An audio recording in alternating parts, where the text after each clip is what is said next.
Maia eta Marti, 5. atala, afalduko gara?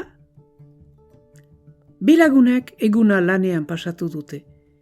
Akituak dira eta tripa zorriak karankaz hautematen dituzte. Hormako ordulariak hamarrak markatzen ditu. Goseak hilak dira. Zerbait jango dugu ezta? Bai, Maia, bistan dena, baina berandu da. Uste duzu badela zerbait oraino zabalik? Segur naiz Baionatikian jatetxe on bat aurkituko dugula. Optimista zara? Iardesten dio Martik.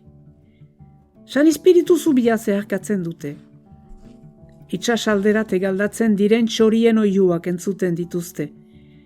Aturriko uretan ispilatzen dira argiak. Baionako gauak oinezkoentzat egina dirudi. Zoramen bat da. Panoko karrikarateltzean ohartzen dira ostatu gehienak jada itxiak direla. Turismo sasoia bukatua da.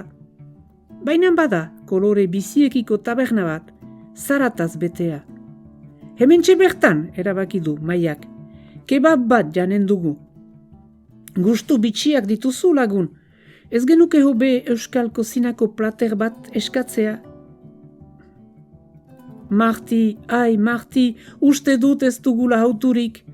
Kebabon bat, fritak eta euskola freskoa. Ez da gaizki? Gastronomia uzdezagun beraz geroko, gure helburua gosea berehala asetzea da. Mohamed, bi kebab otoi.